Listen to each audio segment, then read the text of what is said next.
आज हम सीख रहे हैं चैप्टर नंबर 7 और इसमें आज हम सीखेंगे जंतुओं और पादपों में परिवहन। जंतुओं में ब्लड सर्कुलेशन किस प्रकार से होता है और पादपों के अंदर भोजन का एक जगह से दूसरी जगह संवहन या जल का एक जगह से दूसरी जगह किस प्रकार परिवहन होता है वो आज हम सीखेंगे। ठीक है प्यारे बच्चों, आशा करता हूँ आप सभी लोग ठीक ठाक होंगे। चैनल पर नए हैं तो चैनल को लाइक करें, शेयर करें एंड ज़्यादा से ज़्यादा सपोर्ट करें, है ना। करना है या नहीं करना है ना। आप लोग ज़्यादा से ज़्यादा इसको शेयर करें और सब्सक्राइब भी करवाएं, रिलेटिव्स के पास इसको भेजें जिससे कि हमारे जो सब्सक्राइब्स हैं बढ़े, हमारी जो फैमिली है वो बढ़े। ठीक है, चलते हैं सीखते हैं प्यारे बच्चों। जंतुओं में और पादपों में परिवहन और पादपों में परिवहन। जंतुओं में परिवहन क्या होता है, पादपों में परिवहन कैसे होता है, इनको हम सीख लेंगे आज। चलिए, तो परिवहन दो प्रकार से होता है, एक तो अपना ब्लड सर्कुलेशन और एक है अपना क्या है, ऑक्सीजन का सर्कुलेशन। ठीक है, उन दोनों को ही आज हम सीखने वाले हैं। चलिए, तो क्या है, माने हम जानते हैं कि सभी जीवों में को जीवित रहने के लिए भोजन, जल और ऑक्सीजन की आवश्यकता होती है। जितने भी अपने जीव हैं जिनको जीवित रहने के लिए भोजन चाहिए, ऑक्सीजन चाहिए और जल चाहिए। ठीक है, उन्हें इन सभी पादपों को अपने शरीर के विभिन्न अंगों तक पहुंचाना होता है। साथ ही जंतुओं को उन अंगों में उत्पन्न अपशिष्ट पदार्थों का परिवहन उस स्थान तक करना होता है जहां से उन्हें बाहर निकाला जा सके। भाई, हम जो भोजन खाते हैं हमारी प्रत्येक कोशिका तक पहुंचता है उसका रस। ठीक है, ग्लूकोज क्या पहुंचता है, प्रत्येक कोशिका तक पहुंचता है। साथ ही साथ उनका जो अपशिष्ट है वो उस अंग तक आता है जहां उसको बाहर निकाला जा सके। ठीक है, जैसे हमारे शरीर के अंदर जो यूरिया है वो दो प्रकार से निकलता है, एक तो मल द्वारा, ठीक है, एक टॉयलेट द्वारा और एक अपना स्किन द्वारा। माने जो पसीना आता है उसके अंदर भी यूरिया की मात्रा होती है। ठीक है ना, क्योंकि अपनी बॉडी के अंदर काफी सारे अपशिष्ट पदार्थ होते हैं जिनको हम बाहर निकालते रहते हैं, है ना। पसीने के टाइम, माने सर्दियों के गर्मियों के टाइम में तो पसीने से काफी सारा पसीना बह जाता है। ठीक है, रिलैक्स फील करते हैं और जो अपशिष्ट है वो बाहर आता है। ठीक है, उसी प्रकार से पेड़ पौधों के अंदर जैसे गोंद हो गया, है ना, क्या हो गया, गोंद हो गया, वाष्प उत्सर्जन हो गया। जीव जंतुओं के अंदर जो ये खाद वगैरह है वो बाहर आता है, अपशिष्ट या मल है उनका जो बाहर निकाला जाता है। ठीक है, एक विशेष प्रकार के अंग के द्वारा। ठीक है ना, चलिए तो आगे हम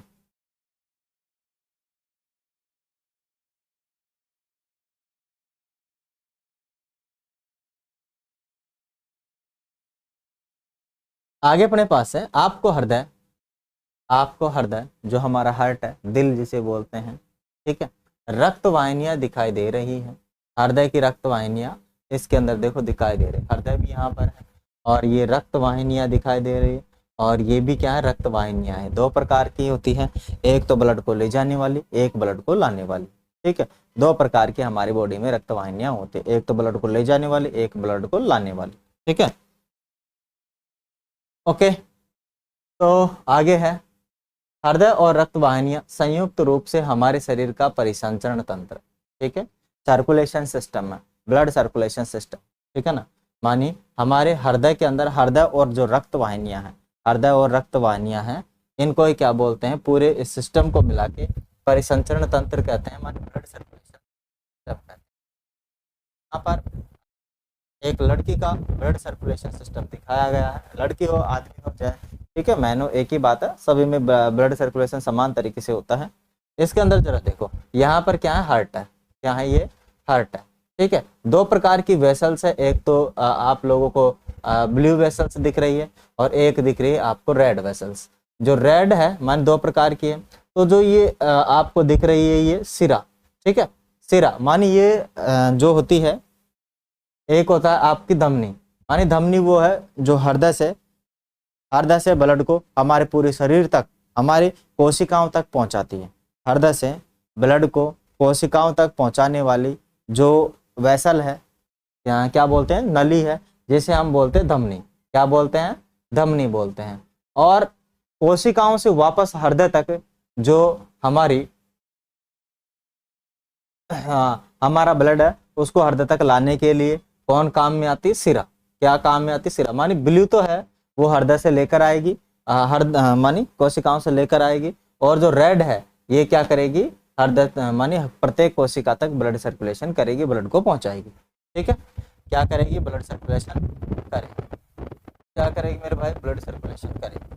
ठीक है, हमारा जो ब्लड सर्कुलेशन है प्रत्येक कोशिका तक पहुंचता है, छोटी से छोटी और बड़ी से बड़ी कोशिका तक। आगे अपने पास है ब्लड सर्कुलेशन या परिसंचरण तंत्र। ठीक है, क्या है, परिसंचरण तंत्र है, जिसे हम बोलते हैं सर्कुलेशन सिस्टम। क्या बोलते हैं, सर्कुलेशन सिस्टम बोलते हैं। आगे अपने पास आ गया ब्लड, मानी ब्लड का सर्कुलेशन किस प्रकार से होता है वो हम देखेंगे, जिसे रक्त कहते हैं। क्या कहते हैं, रक्त। ठीक है, और नॉर्मल भाषा में खून, खून नकलो वही तो भाई, तो खून बोलते हैं। क्या बोलते हैं नॉर्मल भाषा में, खून उसको बोला जाता है। क्या बोला जाता है भाई, खून बोला जाता है। चले, अपन शरीर में खून की कमी कौन, 5 से 6 लीटर अपने शरीर के अंदर खून पाया जाता है। कितना पाया जाता है, 5 से 6 लीटर अपने ब्लड, अपने जो बॉडी है उसके अंदर खून की मात्रा होती है।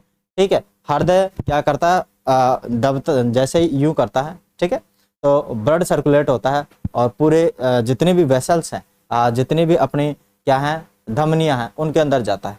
किन में जाता है, धमनियों में जाता है। ठीक है, और सिराएं क्या करती है, उसको वापस वो हृदय तक लेकर आती है। ये पूरा सिस्टम मानी कहाँ, पूरे एक एक कोशिका तक जाना और वापस हृदय के अंदर ब्लड का आना, ये ब्लड सर्कुलेशन कहलाता है। क्या कहलाता है, ब्लड सर्कुलेशन या ब्लड परिसंचरण तंत्र कहलाता है। क्या कहलाता है प्यारे बच्चों, ब्लड परिसंचरण तंत्र कहलाता है। समझे, समझे नहीं समझे। ठीक है, जब आपके शरीर का कोई भाग कट जाता है तो क्या होता है, रक्त या रुधिर बाहर बहने लगता है। लेकिन रक्त है क्या, रक्त है क्या, रक्त एक तरल संयोजी पदार्थ है। रक्त क्या है, हमारे शरीर का तरल संयोजी उत्तक है ना, संयोजी उत्तक बोलते हैं इसको, तरल है लेकिन संयोजी उत्तक बोलते हैं इसको। क्या बोलते हैं, तरल संयोजी उत्तक हमारे शरीर का। ठीक है, मानी जो रक्त है, रक्त तरल पदार्थ तथा द्रव पदार्थ है जो रक्त वाहिनियों में प्रवाहित होता है, और ये पाचित भोजन मानी छोटी आंत से शरीर के अन्य भागों तक ले जाता है। ये क्या करता है, ये 2 काम करता है भाई। अपने शरीर में जितना भी भोजन हम खाते हैं, भर भर के ठोस ठोस के खाते हैं ना, वो स्टमक में पचता है। स्टमक में पचने के बाद में छोटी आंत में जाता है। छोटी आंत में उसका जूस क्या कर लेती है, जो खाने का जूस है वो उसको चूस लेती है छोटी आंत, और छोटी आंत चूस कर उसको कहाँ डाल देती है, ब्लड में डाल देती है। और वो जाता है हमारी एक एक कोशिकाओं तक। हमारे शरीर के अंदर लाखों करोड़ों जो कोशिकाएं हैं उन कोशिकाओं तक वो जाता है। कौन जाता है, वो जूस जाता है, खाने का जूस। उसे बोलते हैं हम ग्लूकोज या कार्बोहाइड्रेट कहते हैं। क्या बोलते हैं, उसे हम ग्लूकोज या कार्बोहाइड्रेट कहते हैं। ठीक है, और वहां पर वो क्या करता है, पचता है, ऊष्मा उत्पन्न करता है। कैसे करता है, अब देखो, हम लेते हैं, मजा आ गया, शानदार हवा मिली है। क्या मिली है, शानदार ऑक्सीजन ली मैंने। क्या किए, शानदार ऑक्सीजन खींच ली मैंने। ऑक्सीजन कहाँ गई, मेरे फेफड़े में। किसमें गई, मेरे फेफड़े में। और फेफड़ा किसे, फेफड़े में क्या आता है, ब्लड आता है। फेफड़े में भी क्या आता है, ब्लड आता है।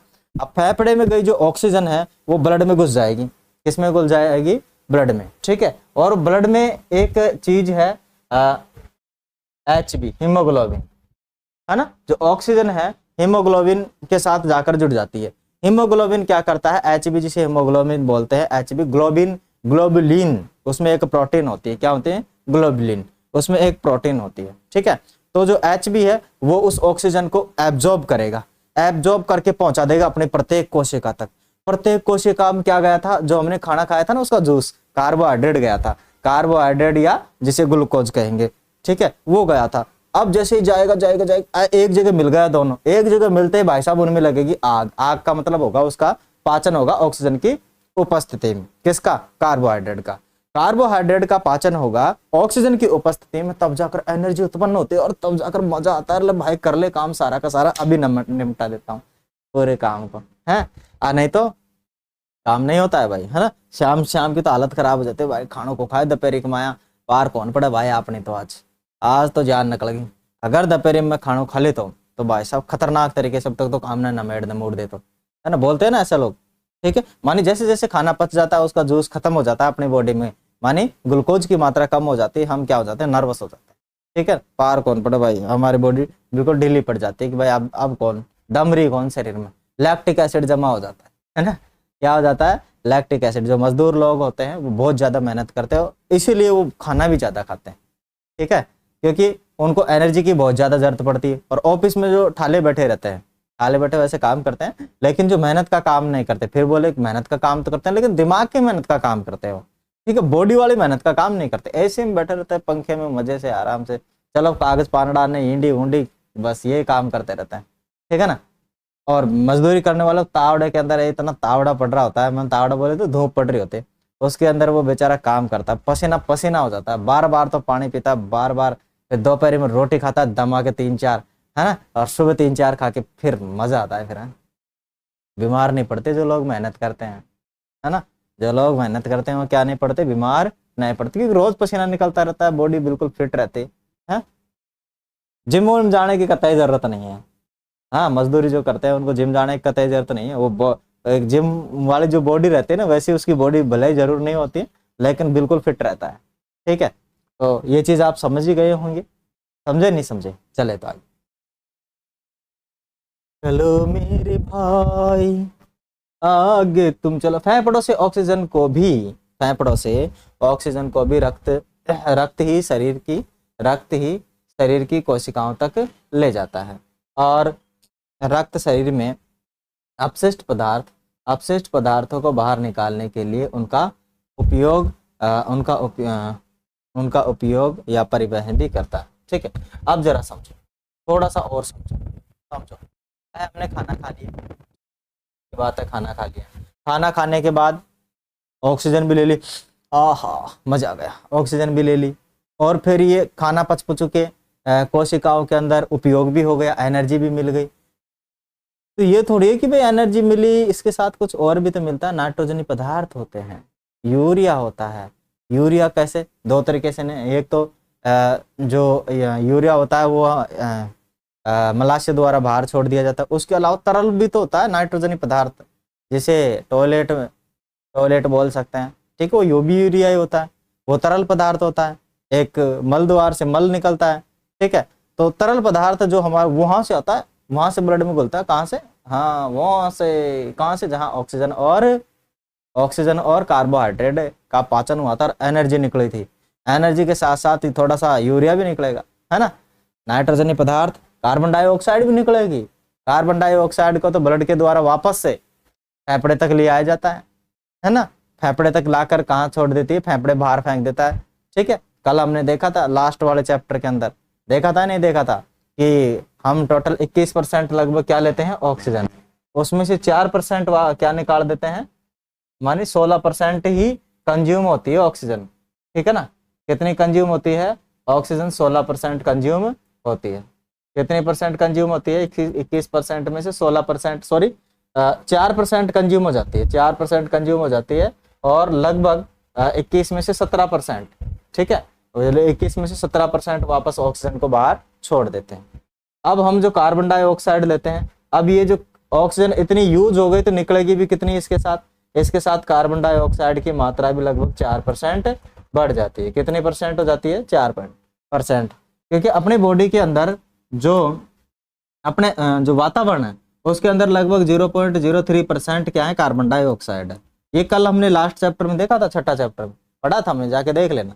ठीक है, तो कार्बन डाइऑक्साइड इतनी हम लेते हैं, इनहेल करते हैं, वापस कितनी छोड़ते हैं, वापस छोड़ते हैं लगभग 4% छोड़ते हैं, या फिर 4.04% के लगभग वापस हम कार्बन डाइऑक्साइड को छोड़ते हैं, सांस वापस बाहर जब निकालते हैं तो।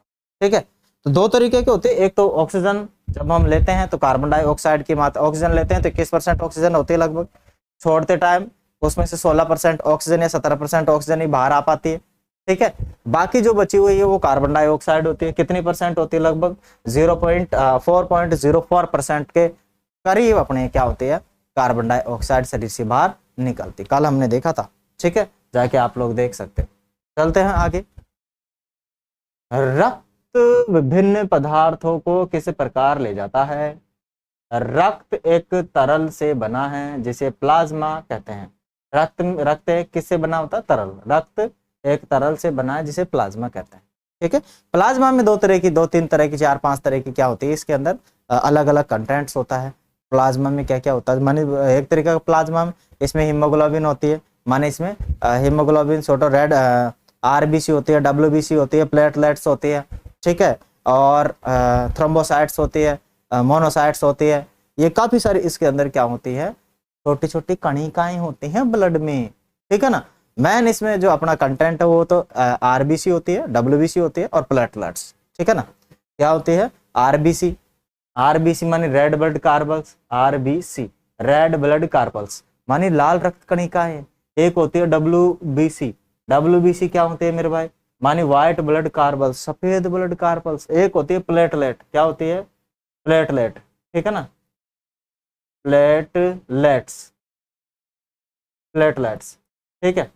प्लेटलेट्स ये होती है जब अपना डेंगू हो जाता है ना, सुना है, प्लेटलेट डाउन हो गई, अरे खिला रहे इसको भाई, क्या खिला, किन्नू खिलाए इसको जिससे कि प्लेटलेट बढ़ जाए। क्या बढ़ जाए? प्लेटलेट्स।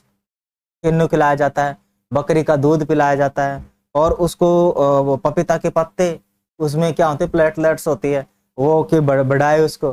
ठीक है, किन्नू। और क्या होते हैं? और अपना नारियल का जूस, नारियल का पानी पिलाओ इसको, जिससे इसकी क्या बढ़ जाए? प्लेटलेट्स बढ़ जाए, फुल हो जाए, टंकी भर जाए इसकी प्लेटलेट्स से। क्योंकि अपनी बॉडी के अंदर 4.5 लाख प्लेटलेट्स होती है लगभग। कितनी होती है? 4.5 लाख। 4.5 लाख प्लेटलेट्स होती है। 3.5 लाख से 4.5 लाख प्लेटलेट्स होती है। कितनी होती है? 3.5 लाख से 4.5 लाख प्लेटलेट्स होती है। डेंगू बुखार हो जाता है तो क्या हो जाता है? प्लेटलेट्स डाउन हो जाती है डेंगू में। ठीक है। डेंगू में, मलेरिया में होती है क्या? डेंगू में होती है। ठीक है ना। डेंगू में प्लेटलेट्स डाउन हो जाती है। और चिकनगुनिया में तो भाई साहब पूरा शरीर ही गुनिया में आ जाता है आदमी का। देखो, एक तो मलेरिया बुखार हो गया, मादा एनोफिलीज मच्छर के काटने से मलेरिया होता है। ठीक है। फिर हो गया चिकनगुनिया, चिकनगुनिया हो जाता है बुखार।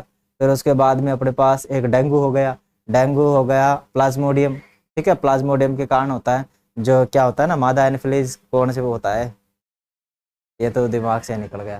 ठीक है। तो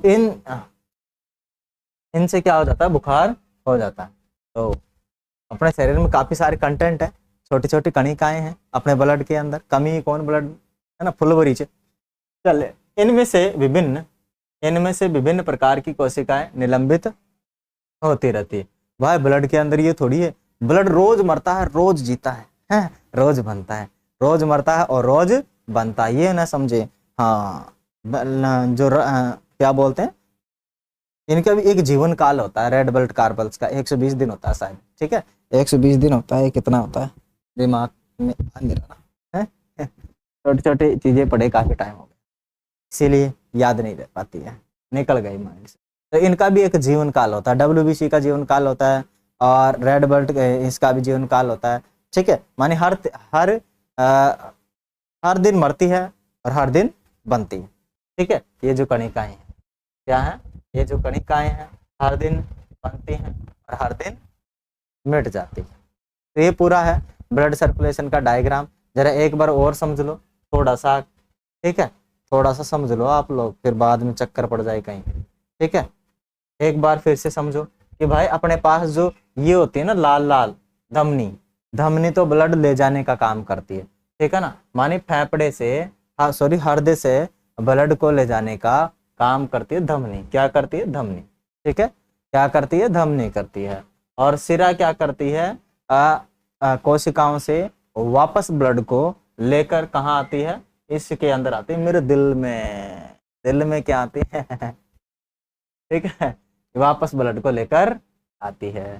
तो सिरा होती है, सिरा ब्लू कलर की दिख रही है, और क्या धमनी क्या दिख रही है? रेड कलर की। इसीलिए दिखाया गया है इनको, क्योंकि जब जाती है तो शुद्ध ऑक्सीजन लेकर जाती है। ठीक है। आती है तब कार्बन डाइऑक्साइड की मात्रा ज्यादा लेकर आती है। क्या होती है? कार्बन डाइऑक्साइड की मात्रा ज्यादा लेके आती है तो काले काले हो जाती है ना। ठीक है। काले काले ऐसा नहीं है कुछ। ठीक है। और ये क्या अशुद्ध ब्लड को लेकर आती है, इसीलिए ऐसा यहाँ पर लाल काले पीले नहीं।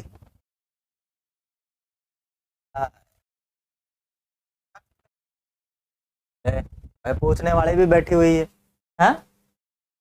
पहेली पूछ रही है, रक्त रक्त का रंग लाल काहे को होता है? पहेली पूछ रही है भाई, रक्त का रंग जो रंग है लाल काहे को होता है? हाँ, इसीलिए होता है क्योंकि उसके अंदर होता है Hb, हीमोग्लोबिन।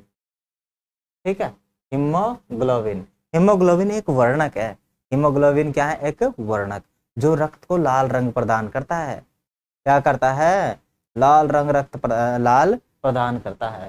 तो पढ़ते हैं, रक्त में एक प्रकार की कोशिकाएं, लाल रक्त कोशिकाएं, जिसे आरबीसी होती है, जिसमें एक लाल वर्णक होता है, लाल रंजक होता है, वर्णक होता है जिसे हीमोग्लोबिन कहते हैं।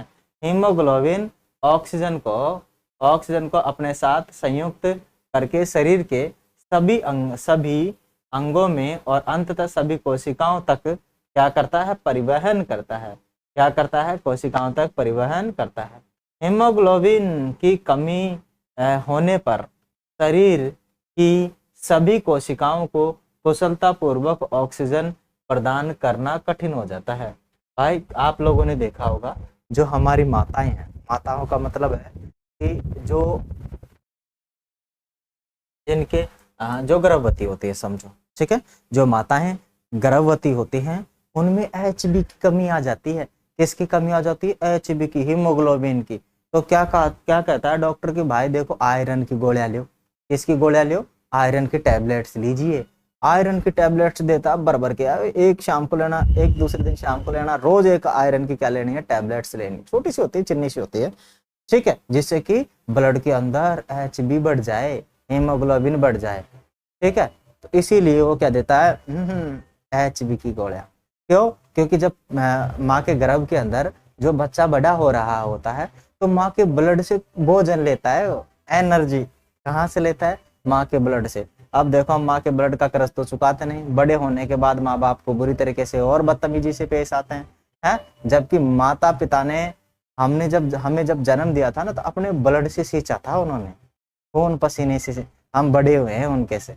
पेट में भी पूरा खून पी के बड़े होते हैं, है ना, माने जो ब्लड है उसे एनर्जी लेकर बड़े होते हैं। और फिर बाहर निकाल के भी 18 साल तक खून पसीने की मेहनत से क्या करते हैं? हमें पढ़ाते हैं, लिखाते हैं, बड़ा करते हैं, खाना खिलाते हैं, अपनी टंकी भरते हैं। फिर भी हम क्या करते हैं? माता पिता को परेशान करते हैं बड़े होने के बाद। कितनी बदतमीज औलाद हो जाते हैं हम। सभी की बात कर रहा हूँ, हो सकता हूँ मैं भी ऐसा ही हूँ, है ना। लेकिन हमें क्या, थोड़ा पढ़ना है, सीखना, समझना है, माता पिता का सम्मान करना है। बिना माता पिता के सम्मान के इस संसार में कुछ भी नहीं है। ठीक है, भगवान है ही नहीं, समझो। माता पिता से बड़ा कोई हो सकता है कि जिन्होंने हमें खून देकर पैदा किया है, ठीक है ना, माने खून से खाना देकर पैदा किया है हमारी माँ ने हमें। इससे बड़ा भगवान हो सकता है कि भगवान को किसी ने देखा है क्या? कोई नहीं होता। ठीक है, माता पिता से बड़ा नहीं होता। अगर हमें पैसों की जरूरत पड़े तो माता पिता देंगे, भगवान नहीं। समझे ना? कौन देगा? माता पिता। तो माता पिता से बड़ा भगवान भी नहीं है, समझे। अगर जरूरत पड़ती है तो संकट में हमारे माता पिता काम आते हैं सबसे पहले। ठीक है, किसी भी चीज की जरूरत पड़ती है तो माता पिता, वो कहीं से भी कर्जा करके लाएंगे लेकिन हमें पढ़ाएंगे, कहीं से भी कर्जा करके लाएंगे, हमारी टंकी भरेंगे। ठीक है ना, इसीलिए माता पिता का सम्मान बेहद जरूरी है। दुनिया कुछ कह रही है, कहने दो, क्या सोचती है सोचने दो, देयर इज नो मैटर। माता पिता से बड़ी कोई नहीं, ठीक है, भगवान भी नहीं है। माता पिता से ज्यादा अहमियत मत दो भगवान को, समझे ना। ठीक है, इसको अहमियत देनी चाहिए, माता पिता। माता पिता से ज्यादा अहमियत देने की जरूरत नहीं है किसी भी भगवान को। और अगर हम दे रहे हैं तो हम मूर्ख हैं। ठीक है ना, क्या है? हम मूर्ख, क्योंकि संसार में माता पिता लेकर आए हैं, माता पिता की मर्जी के बिना हम नहीं आए संसार में। ठीक है ना, ये मत सोचा करो। चलो, मैं खैर ज्यादा भाषण दूंगा नहीं, इस पे पढ़ने बात करते हैं हम। चलिए, परिवहन करता है। हीमोग्लोबिन की कमी होने पर शरीर की सभी कोशिकाओं को कुशलतापूर्वक ऑक्सीजन प्रदान करना कठिन हो जाता है। हीमोग्लोबिन की उपस्थिति के कारण ही रक्त का रंग लाल होता है।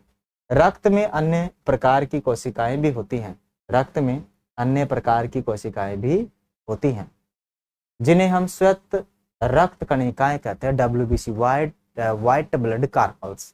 ठीक है, श्वेत, श्वेत मानी होती है सफेद, सफेद मानी व्हाइट, रक्त मानी ब्लड, कोशिकाएं मानी कार्पल्स, सेल्स क्या होती है, सेल्स होती है। ये कोशिकाएं उन रोगाणुओं को नष्ट करती है जो हमारे शरीर में प्रवेश कर जाते हैं।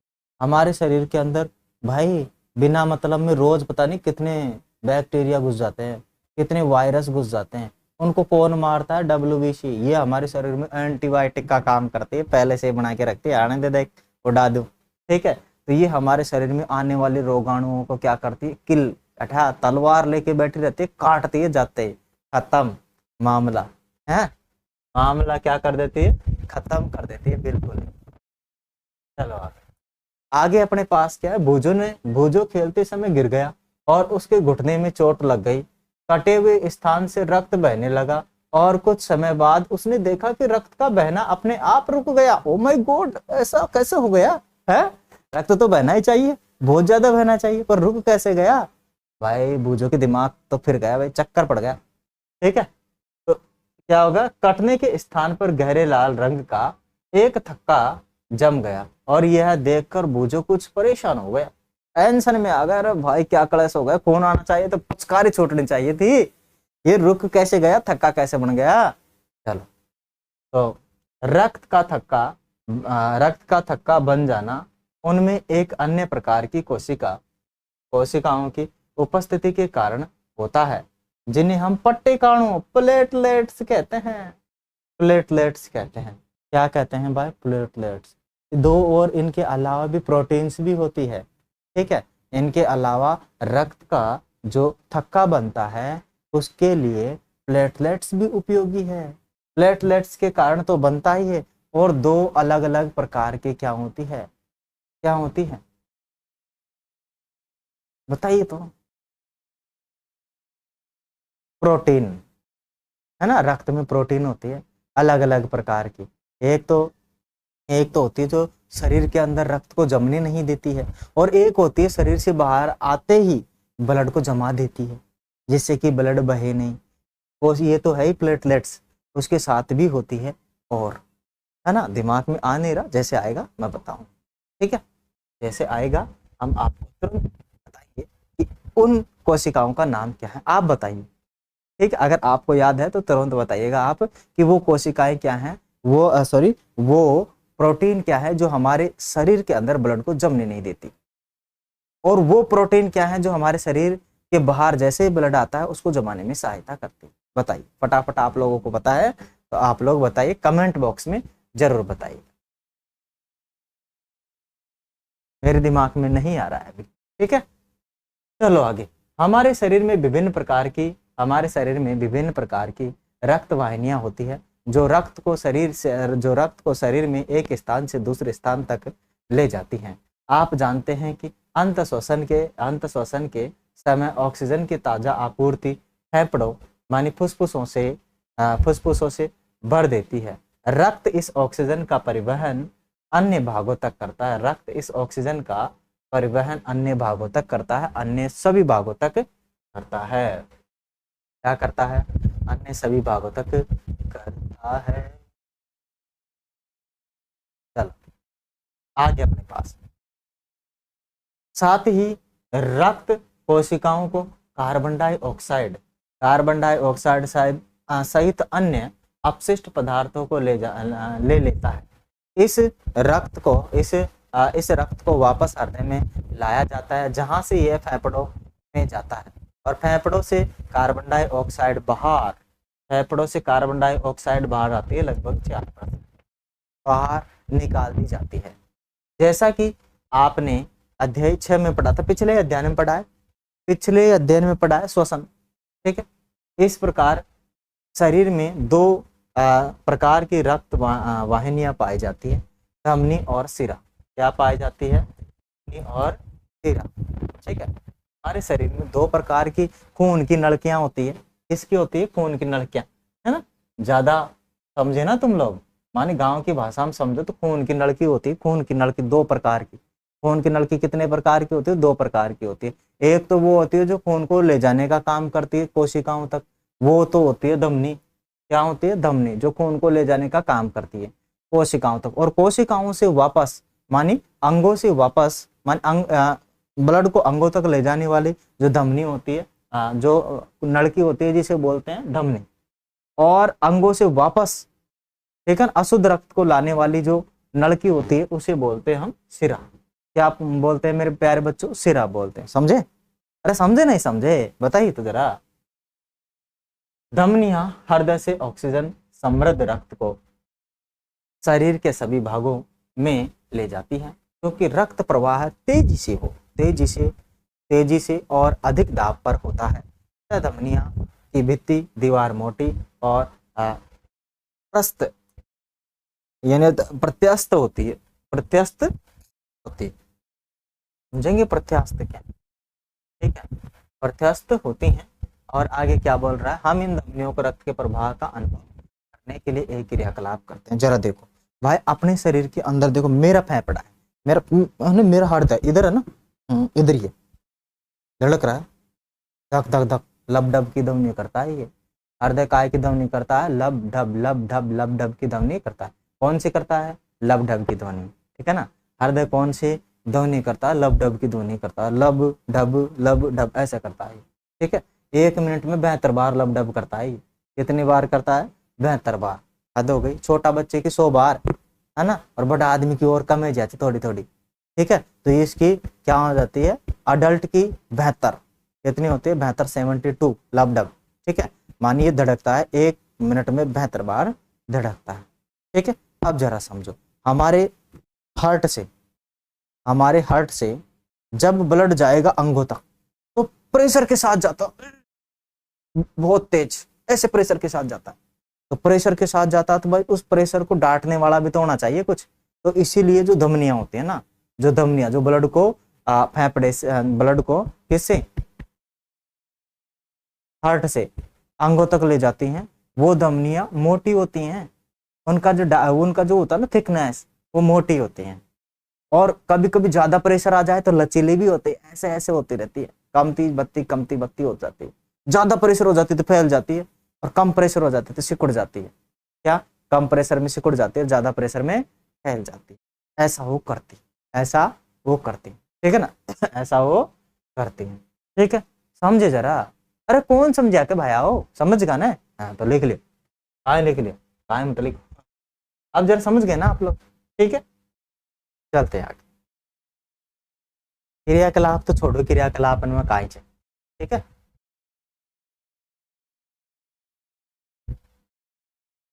क्या है देखो, अपने दाएं हाथ की मध्य तर्जनी अंगुली को और तर्जनी अंगुली को बाईं और वाम मानी उल्टी कलाई के भीतर भाग पर रखिए। क्या आपको कोई स्पंदन गति मानी धक धक महसूस होती है? यह स्पंदन क्यों होता है? यह स्पंदन नाड़ी स्पंदन यानी नब्ज कहलाता है। नाड़ी स्पंदन क्या कहलाता है? नब्ज कहलाता है। यह धमनियों में प्रवाहित हो रहे रक्त के कारण होता है, ठीक है। 1 मिनट में कितनी बार स्पंदन होता है? 72 बार होता है भाई। कितनी बार होता है? 72 बार। और सांस हम ये कितनी बार लेते हैं 1 मिनट में? ये 1 मिनट में 15 से 18 बार लेते हैं। कितनी बार लेते हैं मेरे भाई? 15 से 18 बार लेते हैं। अब जरा समझो, देखो कभी कभार जो बड़े आदमी होते हैं ना, जो जाने ही वाले होते हैं, मानी भगवान के मिलने वाले होते हैं, ऐसे बोलते हैं कि भगवान के पास जाएगा नहीं जाएगा हमने तो देखा नहीं, जाने के बाद ही देखेंगे कि भगवान कैसा है ना। अभी तक तो उसकी शक्ल ही नहीं देखी हमने, सपने में भी आता है तो हो सकता है हमारी जो बाहर से इमेज बनी हो वो हो, लेकिन अब मिलेंगे रूबरू जाके, कब मिलेंगे, कितने साल बाद मिलेंगे पता नहीं, ठीक है ना। तब जाके देखेंगे भगवान की शक्ल है कैसी, जिंदगी में कभी देखा नहीं है, ठीक है। तो अब जरा देखो, जब कोई भगवान से मिलने के लिए बस निकल ही रहा होता है, तब उसकी नब्ज देखते हैं। ये कौन सा हैंड है अपना? राइट हैंड है ना। तो राइट हैंड को यूं पकड़ो ना, ठीक है। यहाँ पे देखो, जैसे ही मैं यहाँ पे पकड़ा, यहाँ भाई एक नस ऐसे कर रही है। कैसे कर रही है? इधर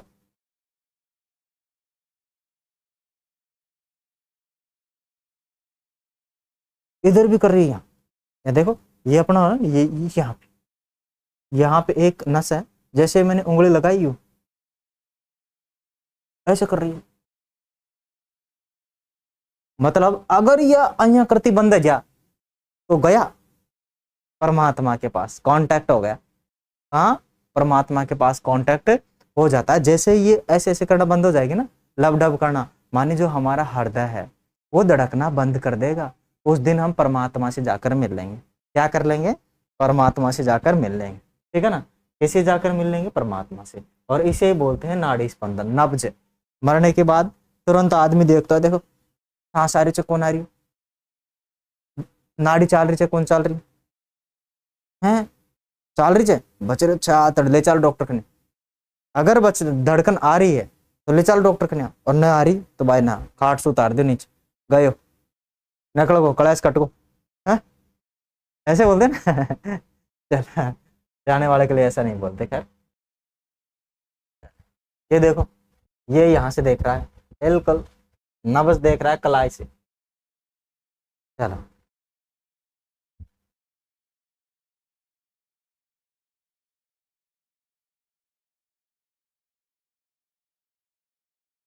चलो प्यारे बच्चों, आपने कितने नाड़ी स्पंदन गिने?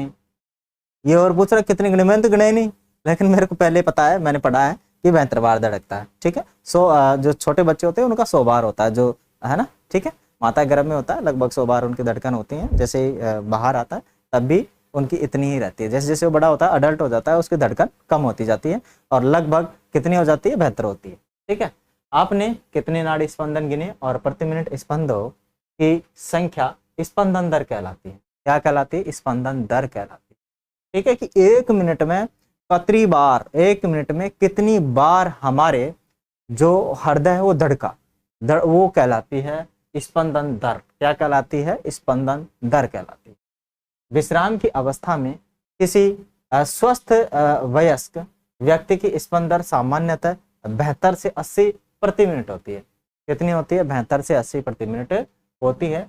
अपने शरीर में अन्य ऐसे भागों का पता लगाएं जहां आप नाड़ी स्पंदन को अनुभव कर सकते हैं। यहाँ भी इंडे भी एक नस मैं देखे एक दिन, मैंने यहाँ हाथ लगाए तो मैंने पता लागो कि भाई इंडे भी देखे एक नस धड़का चल, कदे कदे फट फट करती है। जब मैं कभी कभी दिमाग खराब हो जाता है तो यहाँ से उड़ गई, लाद ही कौन रही है लाद कौन रही है, बार बाद में ला देगी। ठीक है ना, तो स्पंदन प्रति मिनट होगी। आपने शरीर में अन्य ऐसे भागों का पता लगाए जहां आप नाड़ी स्पंदन को अनुभव कर सकते हैं।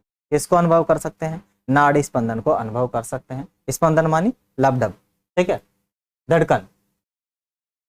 अपने और अपने सहपाठियों के प्रति मिनट नाड़ी स्पंदन दर ज्ञात कीजिए और आपने अपने द्वारा प्राप्त आंकड़ों की सारणी बना दी। ठीक है, जो भी आंकड़ा मिले उसकी क्या बना देना आप लोग? सारणी बना देना कि किसकी कितनी बार धड़क रही है। ठीक है, चलिए आगे अपने पास है वे रक्त वाहिनियां जो कार्बन डाइऑक्साइड समृद्ध रक्त को शरीर के सभी भागों से वापस हृदय में लाती है या लाती है। वो क्या कहलाती है? शिराएं कहलाती है। कहने का मतलब शुद्ध रक्त को बहवाने वाली मानी फेफड़े से हार्ट से सभी अंगों तक जो नलकी, ब्लड की नलकी रक्त को ले जाती है वो तो होती है धमनी। क्या होती है? धमनी। और जो सभी अंगों से हार्ट तक खून को लाती है वो नलकी क्या कहलाती है? वो नलकी शिरा कहलाती है। क्या कहलाती है? वो शिरा कहलाती है। ठीक है, शिराओं की भित्तियां अपेक्षाकृत पतली होती है। शिराओं की जो भित्तियां हैं अपेक्षाकृत पतली होती है और लचीली भी कम होती है। क्या होती है? लचीली भी कम होती है। क्यों भाई? देखो भाई, जाओगी जी तो थाना पता हो, मैं बताया कि भाई ज्यादा ब्लड प्रेशर के साथ जाती है, ब्लड प्रेशर बहुत ज्यादा होता है, इसके कारण जो धमनी होती है उनकी दीवारें मोटी होती है।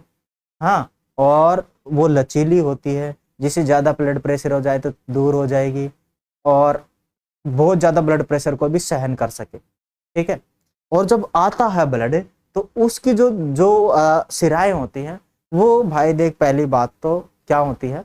पतली होती है। पतली का मतलब क्या हो गया? उनकी जो दीवारें होती है ना वो पतली होती है। क्या होती है? दीवारें पतली होती हैं और कम लचीली होती है। क्योंकि कम ब्लड प्रेशर के साथ आता है, क्योंकि ब्लड प्रेशर तो जाते टाइम लगता है, आते टाइम तो अपना आप ही आ जाता है ना। इधर से प्रेशर लगता रहता है, उतने उधर घूमता रहता है, प्रेशर लगता रहता है, घूमता रहता है। ठीक है, आगे क्या है, सिराओं में ऐसे वाल्व होते हैं जो रक्त को केवल हृदय की ओर ही प्रवाहित होने देते हैं। और सिराओं के अंदर भाई देखो ऐसा वाल्व लगा रहता है कि भाई हृदय धड़क गो तो सिराओं में से वो ब्लड जाता ही नहीं है, केवल धमनी में से ही जाता है, उसको रोक लेता है। रोकने के वाल्व लगे रहते हैं।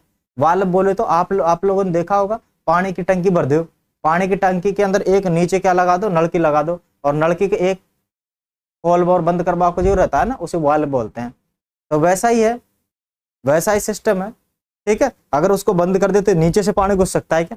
नहीं घुस सकता, केवल खोलने पर ऊपर से टंकी में से पानी बाहर जाएगा, लेकिन वापस अंदर नहीं आएगा अगर उसे बंद कर देते।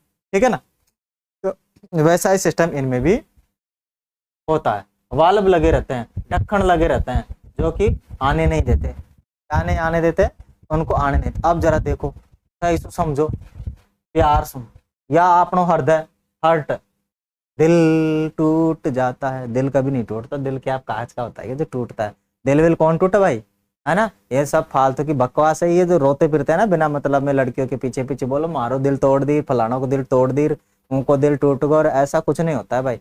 ना तो लड़की लड़के का दिल तोड़ती है, न लड़का लड़की का तोड़ता है, क्योंकि दिल कभी टूटता नहीं है ना। मरने पर ही शांत होता है, ये तभी परमानेंट टूट जाता है। ठीक है ना, मरने पर ही क्या हो जाता है, परमानेंट टूट जाता है। ऐसा कुछ नहीं होता, ये कांच का नहीं बना होता जिसे टूट जाए।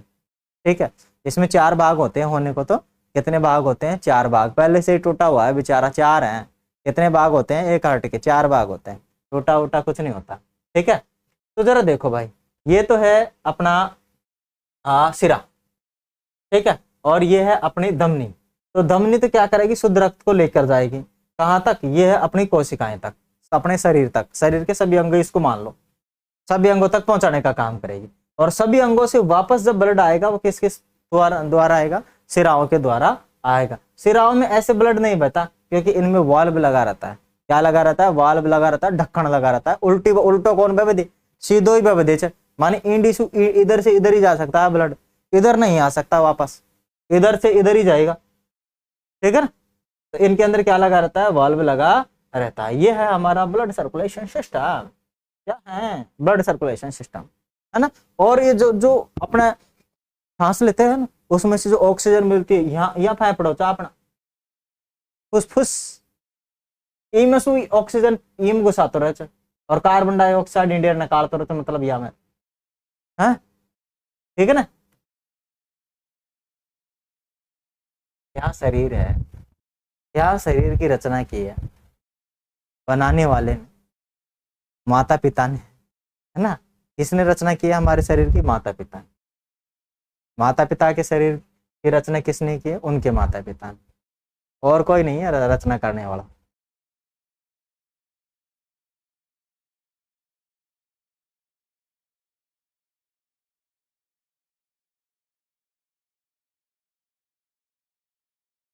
चलो आगे देखो भाई, आओ आगे पढ़ो। आगे क्या है, चित्र देखिए, और क्या आपको धमनियां अन्य छोटी छोटी वाहिनियों में विभाजित होती दिखाई देती हैं। ऊतकों में पहुंचकर वे पुनः अत्यधिक पतली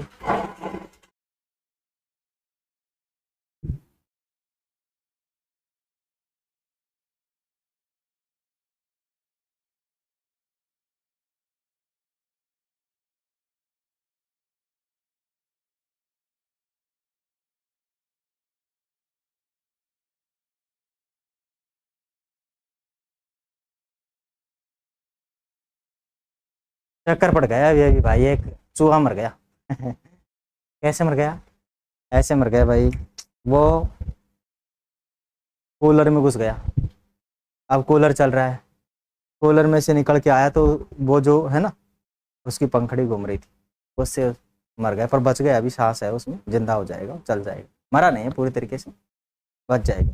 रोज क्या है उसमें आके घुस जाता है, पता नहीं, जब उसको बंद करके मैं सोता हूँ तब आके पता नहीं कहाँ कहाँ से उसमें से चूहे आके घुस जाते हैं। अब मैं कितने को बचाऊं भाई, करूँ तो करूँ क्या।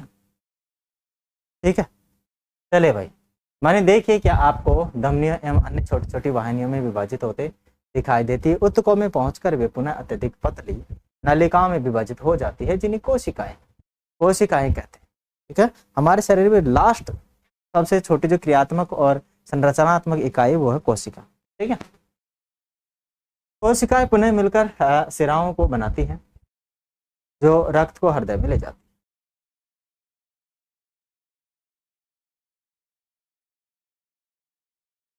चित्र देखकर भ्रमित हूं। मैंने पढ़ा था कि धमनियां सदैव ऑक्सीजन समृद्ध रक्त को ही ले जाती है। पहले ने समझाया कि फुसफुस धमनियां हृदय से रक्त को ले जाती हैं, इसीलिए इसे सिरा नहीं बल्कि धमनी कहते हैं। और यह कार्बन डाइऑक्साइड समृद्ध कार्बन रक्त को फेफड़ों में ले जाती है। फुसफुस सिरा ऑक्सीजन समृद्ध रक्त को फेफड़ों से हृदय में लाती है। फेफड़ों से कहाँ लाती है? हृदय में लाती है। रक्तदान, रक्तदान महादान, रक्तदान महादान। रक्तदान क्या है? महादान। ठीक है, जरा देखिए, रक्तदान की बात करें, किसकी बात करें? रक्तदान की बात करें। मानी रक्त की अनुपलब्धता के कारण सैकड़ों लोग अपनी जान गंवा देते हैं। रक्त की अनुपलब्धता के कारण, आप लोगों को पता है, रक्त जो हमारे ब्लड बैंक्स हैं उनमें पूरी तरीके से अवेलेबल नहीं है, क्योंकि कोई रक्त देना चाहता नहीं। देते हैं लोग, ऐसी बात नहीं है कि सारे लोग मना करते हैं, देते हैं, क्योंकि रक्त तो हमारे रोज बनता है, रोज मरता है, तो रक्त हमें देते रहना चाहिए, डोनेट करते रहना चाहिए। ठीक है, तो लोग टाइम पर रक्त नहीं मिलने के कारण काफी बार क्या होता है, लोगों की डेथ हो जाती है। एक्सीडेंट में क्या है? रक्त बह जाता है। एक्सीडेंट में क्या हो जाता है? काफी रक्त बह जाता है, और जब रक्त बह जाता है तो आपको पता है क्या होता है? रक्त के अनुकूल बह जाता है, 6 लीटर तो होता है, निकल गया, पहुंच ही जाएगा ऊपर। रक्त नहीं रहा तो शरीर में सामने से मिलता भी नहीं। मेरे कभी कभी एक बात समझ में नहीं आती, भारत के अंदर जो छुआछूत की एक जो बीमारी है ना, छुआछूत वो बीमारी है, ये रक्त लेते टाइम तो नहीं दिखती है लोगों को है? और ये ऐसे क्यों दिखती है भाई? गाँव के अंदर आज भी छुआछूत है, कोई ये नहीं कह सकता कि नहीं है। मैं जानता हूँ, मैं भी एक गांव से ही बिलोंग करता हूँ, ठीक है ना, तो गांव में अभी तक ये बीमारी मिटी नहीं है। कुछ लोग हैं इस बीमारी से ग्रसित हैं, कुछ लोग हैं जो इस बीमारी से ग्रसित है, लेकिन ब्लड लेते टाइम उनको बीमारी नहीं लगती है। ठीक है, ब्लड लेते टाइम तो किसी का भी ले लेंगे, कुत्ते का ब्लड ले लेंगे, कुत्ते का नहीं कह रहे, इंसान का ही लेते हैं ब्लड तो, लेकिन ले लेंगे। तब वो नहीं देखते कि अरे ये तो हो सकता है छोटी जाति का है, पता नहीं कौन सी का है? तब वहाँ नहीं दिखता उनको, है ना। तो ये बीमारी है छुआछूत, और अभी भारत से मिटी नहीं है। कुछ लोग फेंकते हैं ना लंबी लंबी, ये भारत से मिट गई है, नहीं मिटी है। मैं इसका एग्जाम्पल दे सकता हूँ। हाँ, ठीक है ना, ये बीमारी अभी तक मिटी नहीं है। जो लोग बैठ के लंबी लंबी फेंकते हैं ना, वो एक बार गाँव में आके घूमना, राजस्थान के एक एक गाँव में जाना, और फिर पता लग जाएगा मिट्टी है नहीं मिट्टी है। बिना मतलब में मैंने देखा है, काफ़ी टीवी पर लोग फेंकते रहते हैं लंबी लंबी, मिट गई, ये हो गया वो हो गया, फिर भी ऐसा क्यों है? नहीं मिटी है बीमारी, अभी तक बीमारी लगी हुई है लोगों को, है ना। और ब्लड लेते टाइम नहीं लगेगी, काम करवाते टाइम नहीं लगेगी उनको। ठीक है, कब लगेगी? जब उनको किसी पानी को छू ले, जब उनके किसी खाने को छू ले बनाए हुए को, तब तो नाटक करते हैं। तब तो क्या करते हैं? वो नाटक करते हैं। ऐसे वो नाटक नहीं करते हैं। ब्लड में ना, ब्लड तो भले किसी का भी चढ़ा दो, है ना, ठीक है ना, किसी का भी चढ़ा दो भले, कोई दिक्कत नहीं, चाहे कितना ही बोलते हैं कितना ही वो हो, उसका चढ़ा दो, चढ़ा लेंगे वो, क्योंकि तब उनको जान की पड़ी होती है, तब नहीं दिखता उनको। चलो खैर, बीमारी धीरे धीरे मिटेगी, ऐसी बात नहीं है, क्योंकि बीमारी को लोग मिटने नहीं दे रहे। दिक्कत ये है, मिट तो जाती है अभी तक काफ़ी समय से पहले, लेकिन कुछ लोग हैं जो मिटने नहीं देते। मिट जाएगी खैर, है ना, मिटेगी, समय लगेगा। समय के साथ परिवर्तन होता है। जो मूर्ख लोगों की सोच में घुसी हुई है जो बीमारी, सोच में घुसी हुई, ऐसा नहीं है, सोच में घुसी हुई मूर्ख लोगों के, कुछ लोगों में मिट गई है है ना। माने कुछ लोगों की सोच अभी सफाया हो चुकी है शिक्षा के कारण, जो शिक्षित हो चुके हैं